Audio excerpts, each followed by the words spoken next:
வணக்கம்ங்க. உங்கள் பேர்? என் பேர் சசிங்க. எத்தனை வருஷமாக விவசாயம் பண்ணுறீங்க? நாங்கள் இப்போ அப்பா காலத்துலேருந்து இப்போ நமக்கு 45 வயசு ஆச்சு.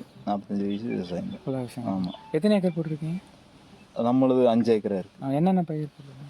இப்போதைக்கு தென்னை போட்டிருக்கோம். இதுக்கு முன்னாடி வெங்காயம், தக்காளி, அப்புறம் மக்காச்சோளம் இதெல்லாம் போட்டிருக்கோம். என்னென்ன பிரச்சனை வந்திருக்கு? மக்காச்சோளத்துக்கு கிளி தொல்லை, பன்னி தொல்லை, யானை தொல்லை இதெல்லாம் இருக்குது. யானை வரும், பன்னி தொல்லை. ஆமாம், பன்னி தான் அதிகம். கிளி அதில் விட அதுகளையும் கூட சாக்கரை போட்டு அது இது பண்ணி கொஞ்சம் கட்டுப்படுத்தலாம். கிளி தான் ஜாஸ்தி, சுத்தமாக உரிச்சு தின்னு போடுது.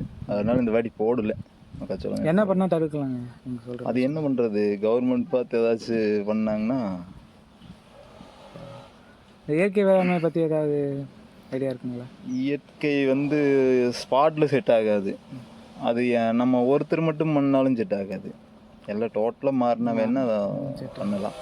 அதே ஐடியா இருக்குங்களா நீங்கள் பண்ணுற மாதிரி? இப்போ நிறைய பேர் எல்லாம் மாறிட்டு இருக்காங்க. இப்போ இதுக்கு மேலே மாறினா பண்ணலாம். சரி, இப்போதைக்கு கொஞ்சம் பேர் மாறிட்டு தான் வராங்க. இதுக்கு மாறுறாங்க, இருந்தாலும் அது ரிசல்ட் இல்லைங்கிற மாதிரி சொல்கிறாங்க. ஆனால் கெமிக்கல் சுத்தமாக இது பண்ணணுமே, பண்ணாதான் உங்களுக்கு. இப்போ எல்லாமே பார்த்தா களைக்கொல்லி யூஸ் பண்ணுறாங்க. எல்லாமே களைக்கொல்லி யூஸ் பண்ணாமல் ஒன்றுமே பண்ண முடியல. அதுக்கு ஏதாவது மாற்றம் கொண்டு வந்தால் வேணும் இயற்கை முறையில் பண்ணலாம். இந்த பஞ்சகாவியம் அதெல்லாம் பண்ணிட்டு தைக்கிறோம் நாங்கள். மாட்டு மல்லு, மாட்டு சாணம், தென்னை மரத்துக்கு பண்ணிட்டு அதெல்லாம் பண்ணிட்டு தான். ஆமாம். இப்போ எல்லாருமே விவசாயத்தை நம்பி இல்லாமல் வேறு இடத்துக்கு போகிறாங்க. இப்போ விவசாயத்தை இன்னும் வருங்காலத்தில் மேம்படுத்தலாம்னா என்ன பண்ணால் நல்லாயிருக்கும்? பொதுவாக மேம்படுத்தணும். மெயினாக ஆட்கள் தட்டுப்பாடு. எங்கே கூப்பிட்டாலும் வர்றாங்க, அப்புறம் கடைசியில் பார்த்தா கரெக்டான நேரத்துக்கு வர்றதில்ல. அப்புறம் லேபர் ஜாஸ்தி. லேபரெல்லாம் பார்த்தீங்கன்னா தாறுமாறாக போயிடுது. அப்புறம் ஒழுங்கான வேலை செய்கிறதில்ல. நம்ம எப்படி ஓரளவுக்கு செஞ்சாலும் கூட பிரச்சனை இல்லை. அது அவங்க செய்கிற மாதிரி தான். அது கண்டிச்சோம்னா நாளைக்கு ஆள் வர மாட்டாங்க. அதுதான் பிரச்சனை. இப்படி நிறைய பிரச்சனை இருக்குது. குறிப்பிட்ட டைமில் ஒரு வேலையை முடிக்க முடியாது. இப்போ சாயந்தரம் பார்த்தா கூப்பிட்டா வரம்பாங்க. இன்றைக்கி ஒரு 1000 ரூபா சம்பளம் வாங்குறாங்கன்னா 500 ரூபா முதல்ல வாங்கிக்குவானுங்க. வேணும்னு சொல்லி அது இதுன்னு சொல்லி வாங்கிக்கிறது. அப்புறம் அப்புறம் நம்ம ஏதாவது வேலை செய்யாமல் ஃபோனை அது இதுன்னு பார்த்துட்டு டைமிங் ஓடிட்டு இருந்தாங்கன்னா ஏதோ ஒன்று பேசணும்னா மறுச்சுனா வர மாட்டாங்க. அதான் பிரச்சனை. வராங்க, அதாவது இங்கே சொல்லிட்டு போக மாட்டாங்க, அங்கே போயிட்டு ஃபோன் எடுக்க மாட்டாங்க. வரலின்னு டைமுக்கு வரலின்னு நம்ம கூப்பிட்டோம்னா ஃபோன் எடுக்க மாட்டாங்க. வேறு ஏதாவது பிரச்சனை இருக்குங்களா லேபரை தவிர்த்து? அது லேபரு தான் பிரச்சனை. மற்றது இன்னும் இந்த வெள்ளாமை பண்ணுறங்கில உனக்கு மார்க்கெட்டில் பார்த்தீங்கன்னா தக்காளி, வெண்டையெல்லாம் வச்சா கரெக்டான ஆளுக்கு பொறிக்கிற சிக்காது. அப்புறம் அதான் மீறி பொறிச்சு கொண்டு போனால் ஒரு சில நேரத்தில் விற்கிது, ஒரு சில நேரத்தில் விற்கிறது இல்லை. ஆமாம். அப்புறம் மருந்து, உரங்கள்லாம் ரேட்டு ஜாஸ்தி. சீடு எல்லாமே ரேட்டு ஜாஸ்தி. அதனால் மேக்ஸிமம் ரொம்ப கஷ்டம். 100% தப்பிக்கிறது கஷ்டம். ஆமாம். அப்புறம் ஒருத்தரே செய்ய முடியாதுல்ல. இதையே நம்ம இப்போ ஒருத்தர் செய்யலாம். ஒரு 1/4 ஏக்கரானா ஒரு ஆள் செய்யலாம். 1 ஏக்கரா கணக்கில் இருந்து ஆள் இல்லாமல் ஒன்றும் பண்ண முடியாது. கரெக்டு. அதுக்கு ஏற்ற மாதிரி ஆளுக்கு செட் பண்ணால் ஆளுக்கு பிரச்சனை இப்படி இருக்குது. அதனால தான் எல்லா விவசாயம் இன்னும் நூலாகிற காரணமாக அதுதான். எவ்வளோ இப்போது 1000 ரூபா இன்வெஸ்ட் போடுறீங்கன்னா ஒரு ஏதோ எல்லா செலவும் ஒரு 1000 கிடைச்சாங்க கூட பிரச்சனை இல்லை. அது 100 ரூபா கிடைச்சா என்ன பிரயோஜனம்? அதில் நம்ம பார்த்தீங்கன்னா ஓயாத வேலை செய்கிறோம். நம்ம செய்கிற வேலைக்கெல்லாம் டெய்லி 2000 ரூபா சம்பளம் கொடுத்தாலும் கட்டாது. அதனால ஏதோ எப்படி சொல்கிறது, விவசாயிங்கிற ஒரு பேருக்காக ஓட்டிகிட்டு இருக்கிறோம். இதை விட்டால் வேறு வழி இல்லையா? இல்லை, விவசாயம் மட்டும்தான். ஏதோ 2 மாட்டுகளை வச்சுட்டு அப்படியே ஓட்டிகிட்டு இருக்கிறோம். கஷ்டமாக தான் இருக்கும். ஆமாம். ஏதோ ஒரு வழியில் குடும்பம் பண்ணியாக ஒன்று சாப்பிட்டாகணும். மற்ற செலவுகள்லாம் வர்றது ஏதோ 1000 செலவு பண்ணுறது ஒரு 200-300 செலவு பண்ணி தான் நான் கட்டுப்படுத்த முடியாது. இந்த மேக்ஸிமம் போகணுன்னு வைங்க, மாதம் ஈஸி போட்டுத்தேன் ஆகும். 150 கம்மி இல்லை. அதில் இந்த டப்பா ஃபோனுக்கே சொல்கிறேன் நான், 150 கம்மி இல்லை.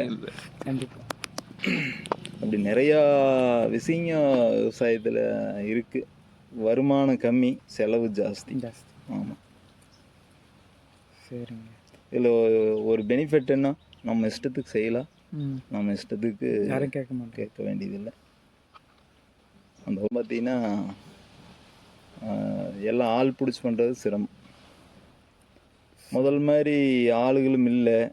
எல்லாம் நீ வருங்காலத்தில் தான் பெரிய 1-2 இருக்கிறது டிஸ்போஸ் ஆகிடுதுன்னா சுத்தமாகவே இல்லைன்னு வைய, விவசாயமே முடிஞ்சுதான் போய் 100% வாய்ப்பே இல்லை. வளரும் தலைமுறைகள்லாம் விவசாயத்துக்கு வர்றதுக்கு நீங்கள் என்ன சொல்லுவீங்க? இல்லை, அவங்க வர்றதுக்கு ஏதோ லாபம் இருந்தால் பிரச்சனை இல்லை. இதே பார்த்தா இப்போ நம்மளால வேறு தொழிலுக்கு எதுக்கு போக முடியும்? ஒன்றுக்கும் போக முடியாது. வேறு தொழில் இருந்து நம்ம விவசாயம் பண்ணோம்னா வேறு தான் ஏதோ அதில் ஏதாவது 10-5 வருமானம் இருந்து அதுவுமே இதில் போட்டீங்கன்னா லாஸ் தான் ஆகுது, லாபமே இருக்கு. ஆமாம். என்ன அவங்க பழைய காலத்தில் தாத்தா பாட்டி சம்பாரிச்சு வச்சுருந்தாங்க, அதில் விவசாயம் பண்ணுறோம். ஒரு சிலர் அதிகமாக விவசாயம் பண்ணி கடன் ஆகி இருக்கிறதையும் விற்று சேல்ஸ் பண்ணி சுத்தமாக விவசாயத்தையும் முடிச்சுட்டு போகிற ஆளுகளும் இருக்கிறாங்க. நம்ம என்னடா பண்ணுறது, இருக்கிறத கொடுத்துட்டு நாளைக்கு என்ன பண்ணுறதுன்னு யோசித்து நடத்திட்டு இருக்கிறோம். அவ்வளோதான், இருக்கிற அளவுக்கு பண்ணால் போகுது அப்படிங்கிற கண்டிஷனில் பண்ணிகிட்டு இருக்கிறேன். ரொம்ப அதிகமாக பண்ணோம்னா உள்ளுக்கு மாட்டி. இப்போ நம்ம அண்ணனே பார்த்தீங்கன்னா இப்போ 2 பேர், அண்ணன் தம்பி 2 பேர்.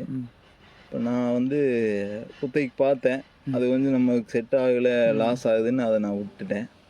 இப்போ அண்ணன் குத்தைக்கு பார்க்குறான். பார்த்தீங்கன்னா இப்போ ஒரு 6-7 வருஷமாக விவசாயம் பண்ணுற, அப்படி 30 லட்ச ரூபா கடனில் இருக்கிற. அப்படி அவர் தனியாக பண்ணி மட்டும் என்ன பண்ண முடியும்?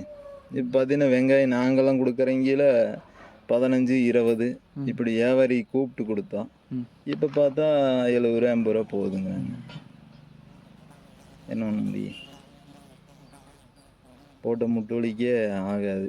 அப்படி ஒரு இப்படி தான். அதாவது 100 ரூபாய்க்கே விற்கணுங்கிறது இல்லை, அது ரொம்ப அதிகம். ஒரு ஃபிக்ஸட் ரேட் 50 ரூபாய்ன்னு 50 ரூபா. அது என்னென்னா உனக்கு ஒரு 1.5 இப்போ 5 டன் நல்ல விளைச்சலுக்கு 5 டன் ஒரு ஏக்கருக்கு, அப்போது 2 லட்ச ரூபாயா? இப்போ செலவு ஒரு 1.5 லட்சம் 2 லட்சத்துக்கு பக்கமாக வரும். ஏதோ 10-20 தான் நிற்கி. அது கொஞ்சம் அதிகமாக மகசூலாக இருந்துச்சுன்னா பின்னியும் ஒரு 50 நிற்கி. அவ்வளோதான், ஏக்கராக்கு அவ்வளோதான். 2 செலவு பண்ணி 250 அதுதான் ரீசனு. மற்றது பார்த்தீங்கன்னா இந்த காய்கறி வெள்ளாமையெல்லாம் பார்த்தா அந்த திருவிழாவுக்கு பலூன் ஊதி வெடிக்கிற மாதிரி அப்பப்போ 10 நாளைக்கு விற்கி, அப்புறம் பார்த்தா 10 நாளில் சுத்தமாக டோட்டலாக லாஸ் ஆகிரும். தென்னெல்லாம் நல்ல ரேட்டுக்கு போகுது. இப்போ வேணுமே, காயே இல்லையே. காய் இல்லை. தென்னை மரத்தில் எந்த காய்க்குங்க பாருங்க, குரம்ப ஊற கொட்டி போச்சு. போன வாட்டி பார்த்தீங்கன்னா அந்த சித்திரை வைகாசியில் தான் வெயில் வரும். இந்த வாட்டி போன வாட்டி பார்த்தீங்கன்னா மாசி பங்குனி 2 மாதத்துக்கு முன்னாடியே வந்துடுதேன். எல்லாமே லாஸ். ஆனால் விற்கிது, ஆனால் ஈல்டு இல்லையே.